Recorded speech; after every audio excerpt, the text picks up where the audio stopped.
কিস্তিতে গাড়ি কেনার বিধান কি? খালুকে কি মামা বলা যাবে? অজু ছাড়া দুরূদ পাঠ করা যাবে কিনা? চোরা মার্কেট থেকে মোবাইল কেনা জায়েজ হবে কিনা? সন্তানের আকিকা জন্মের ৭ম দিন করাতে না পারলে কখন করানো যাবে? বিয়ে পড়ার সময় খুতবা না দিলে বিয়ে সম্পাদিত হবে কিনা? খ্রিস্টানদের হাতে রান্না খাওয়া যাবে কিনা? পাক এবং নাপাক কাপড় একসাথে ধৌত করলে কি পাক কাপড়ও ৩ বার ধৌত করতে হবে? টুপি মাথায় না দিয়ে নামাজ আদায় করলে কোনো সমস্যা আছে কিনা? মামাতো বোন বিয়ে করলে মামাকে আব্বা বলে ডাকা যাবে কিনা? আমি সুদ ভিত্তিক ঋণ নিয়ে মালয়েশিয়া এসেছি, আমার উপার্জন কি হালাল হবে? আরবি পড়িয়ে কি চুক্তি করে টাকা নেওয়া যাবে? স্বামী মারা গেলে নাকের ফুল পরে থাকা যাবে কিনা? ইমামতি অবস্থায় ইমামের অজু চলে গেলে করণীয় কি? শার্ট পরে নামাজ পড়লে নামাজ হবে কিনা? একটি সুস্থ শিশুকে মায়ের বুকের দুধ কতদিন পর্যন্ত খাওয়াতে পারবে? ওয়াজ মাহফিলের জন্য রাস্তায় গাড়ি আটকিয়ে টাকা তোলা কি ইসলাম সমর্থন করে? চলুন তাহলে আমরা আর দেরি না করে আপনাদের যে সমস্ত প্রশ্ন আমাদের কাছে এসে পৌঁছেছে ইতিমধ্যে আমরা সেগুলোর উত্তরের পালায় প্রবেশ করি।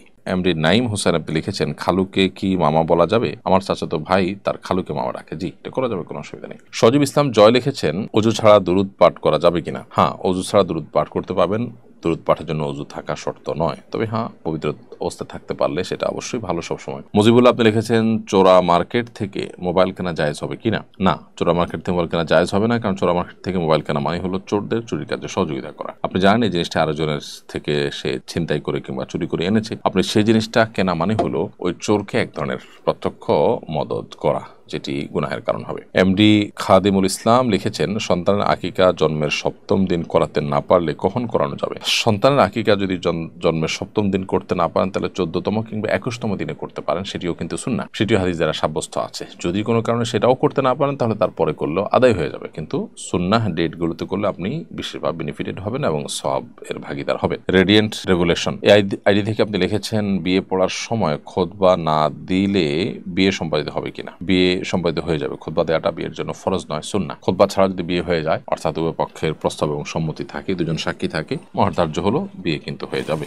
আব্দুল্লাহ মাহমুদ আপনি লিখেছেন, খ্রিস্টানদের হাতের রান্না খাওয়া যাবে কিনা? জি, খ্রিস্টান হোক, ইহুদি হোক, মুশরিক হোক, অন্য ধর্মাবলম্বীদের হাতের রান্না খেতে অসুবিধা নেই, তবে এটা মনে রাখতে হবে যে অন্য ধর্মাবলম্বীদের হাতে হালাল খাবার আমরা রান্না করা হলে সেটি খেতে পারবো। যদি তারা কোনো হারাম কিছু মিশায় অথবা হারাম খাবার দেয় তাহলে সেটা জায়েজ হবে না। মোহাম্মদ আশিক মন্ডল আপনি লিখেছেন, পাক এবং নাপাক কাপড় একসাথে ধৌত করলে কি পাক কাপড়ও ৩ বার ধৌত করতে হবে? পবিত্র এবং অপবিত্র কাপড় একসাথে যদি ধোয়া হয়, আর ধোয়ার ক্ষেত্রে যদি পবিত্র কাপড় ধোয়ার যে পদ্ধতি সেটা পবিত্র কাপড়ও একসাথে ধোয়ার সময় সে পদ্ধতিতে মেনটেন করা হয়, আপনি ৩ বার ধুইলেন এবং ভালো করে নিংড়ে নিলেন প্রত্যেকবার, তাহলে সেক্ষেত্রে পাক এবং নাপাক কাপড় উভয়টাই কিন্তু পবিত্র হয়ে যাবে। এইচ.এম. খায়রুল ইসলাম আপনি লিখেছেন, টুপি মাথায় না দিয়ে নামাজ আদায় করলে কোনো সমস্যা আছে কিনা? কোনো অসুবিধা নেই, টুপি মাথায় দিয়ে নামাজ পড়া কোনো জরুরি বিষয় নয়, তবে নবী সাল্লাল্লাহু আলাইহি ওয়াসাল্লাম বেশিরভাগ সময়ই তার যে পোশাক ছিল তোমরা থেকে টুপিও ছিল, এটাকে অনেকে সুন্নতে আদা বা নবী সাল্লাল্লাহু আলাইহি ওয়াসাল্লামের অভ্যাসগত সুন্নাহ বলেন, কালচারাল সুন্নাহ বলেন,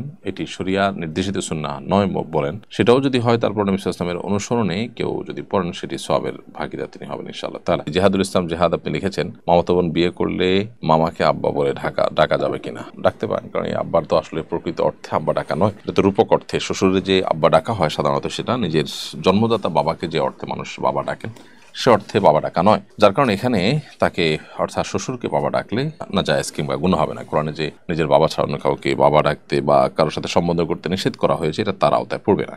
এমডি আশরাফুল ইসলাম আপনি লিখেছেন, আমি সুদভিত্তিক ঋণ নিয়ে মালয়েশিয়া এসেছি, আমার উপার্জন কি হালাল হবে? সুদভিত্তিক ঋণ নিয়ে আসার কারণে আপনার হালাল উপার্জন হারাম হয়ে যাবে না, তবে সুদভিত্তিক যে ঋণ নিয়ে এসেছেন সেটি কারণে আপনি জঘন্য গুনাহ করেছেন, কাবিরা গুনাহ করেছেন, তার জন্য আল্লাহ সুবহানাহু ওয়া তাআলার কাছে আপনি তওবা নাসুহা করবেন, ইস্তেগফার করবেন, ক্ষমা প্রার্থনা করবেন, সেটি আপনার কর্তব্য।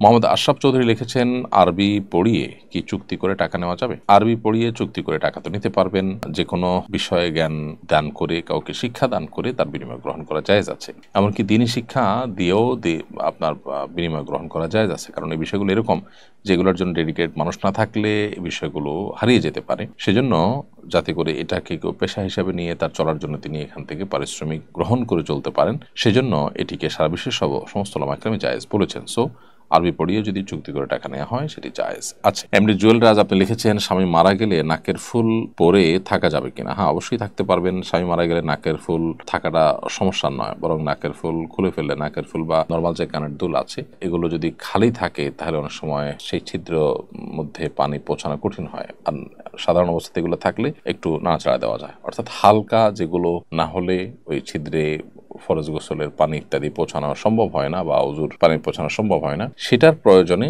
এগুলো থাকতে পারে। এমনিতে অলংকার পরা নিষেধ। স্বামী মারা গেলে সাজসজ্জা করা, মানে সাজসজ্জার অংশ হিসাবে বাইরে গেলে যে সমস্ত অলংকার পরা হয়, এরকম অলংকার পরা বা সাজসজ্জা করা এটা নিষেধ। এরপর এমডি আফনান হোসেন আপনি লিখেছেন, ইমামতি অবস্থায় ইমামের ওযু চলে গেলে করণীয় কি? নবী করিম সাল্লাল্লাহু আলাইহি ওয়াসাল্লাম বলেছেন, লা তুকবালু সালাতুন মিন গায়রি তাহুরিন, পবিত্রতা অর্জন করা ছাড়া নামাজ পড়লে সে নামাজ হবে না কবুল আল্লাহ সুবহানাহু ওয়া তাআলার কাছে। সো ইমামতি অবস্থায় যদি ওযু ছুটে যায়, আপনি সে অবস্থায় নামাজ ছেড়ে চলে যাবেন এবং আপনার জায়গায় অন্য কোনো ব্যক্তি যিনি পিছনে আছেন তাকে আপনি রেখে যাবেন, অর্থাৎ পেছন থেকে তার হাত ধরে টেনে ইমামতিতে দিবেন, দিয়ে আপনি যে ওযু করে তারপরে পেছনে মুক্তাদি হিসাবে বাকি নামাজ পেলে জয়েন করবেন। আর যদি নামাজ শেষ হয়ে যায় তাহলে আপনার যে 1-2 রাকাত ছুটেছে ওযুর পরবর্তী যে নামাজগুলো সেগুলো আপনি নিজে নিজে পড়ে নেবেন। এমডি আসাদুল আপনি লিখেছেন এআইডি থেকে, আমি ইন্ডিয়া থেকে দেখছি, আমি জানতে চাই শার্ট পরে নামাজ পড়লে নামাজ হবে কিনা। জি, শার্ট পরে নামাজ পড়লে নামাজ হয়ে যাবে, তবে চেষ্টা করা উচিত শুধু শার্ট নয়, মাথা থেকে পা পর্যন্ত যে পোশাক আমরা নামাজে পড়বো সেটা যেন সুন্দর হয়। অন্যান্য সম্ভ্রান্ত মানুষদের কাছে গুরুত্বপূর্ণ মজলিসে যেতে যে সমস্ত পোশাক পড়তে আমাদের ইতস্তত হয় না, সে ধরনের পোশাক যেন আমাদের পরনে থাকে।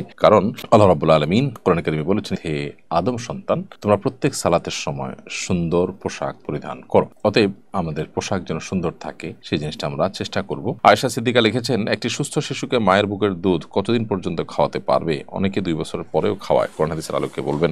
আল্লাহ রাব্বুল আলামিন কোরআনে কারিমে বলেছেন যে, ওয়াল ওয়ালিদাতু ইউরদি'না আওলাদাহুন্না হাওলাইনি কামিলাইনি লিমান আরাদা আন ইউতিম্মার রাদাআ, যে ব্যক্তি সন্তানকে দুগ্ধদানের সময়টাকে পরিপূর্ণ করতে চান তার জন্য 2 বছর দুগ্ধ পান করবার সুযোগ আছে। অতএব 2 বছর দুধ পান করাবেন, 2 বছরের বেশি নয়। যদিও হাম্বলি ফকিহগণ, সৌদি আরবের উলামায়ে কেরামগণ, তারা 2 বছরের বেশিও যতদিন ইচ্ছা ততদিন দুধ পান করানো যাবে বলেন। তারা মনে করেন যে দুধ পানের কোনো সময়সীমা নেই। এখানে যে 2 বছরের কথা বলা হয়েছে এটা জাস্ট একটা পরামর্শ, কিন্তু এরপর আর করা যাবে না এমন কোনো কথা বলা হয়নি। মূলত এখানে এই আয়াত এবং আরো আয়াত রয়েছে, কোরআনে কারিমের একাধিক আয়াত রয়েছে, নবী সাল্লাল্লাহু আলাইহি ওয়াসাল্লামের হাদিস রয়েছে, সবগুলোকে একসাথ করলে আমরা দেখি এবং পরিষ্কার হয় যে আসলে 2 বছর পর্যন্ত দুধ পান করানোর নির্দেশ শরীয়তে রয়েছে। এরপর লিজা মনি আপনি এর থেকে লিখেছেন, ওয়াজ মাহফিলের জন্য রাস্তায় গাড়ি আটকিয়ে টাকা তোলা কি ইসলাম সমর্থন করে? টাকা তোলার জন্য গাড়ি আটকানো, গতিপথ থামানো, একরকম জোর করে বা লজ্জায় ফেলে মানুষের কাছ থেকে রশি দিয়ে রাস্তা আটকিয়ে তারপরে টাকা নেওয়াটা জায়েজ নয়। আর এমন কোনো উপায়ও মাহফিলের জন্য টাকা তোলা উচিত নয় যেটা অসম্মানজনক। মাহফিল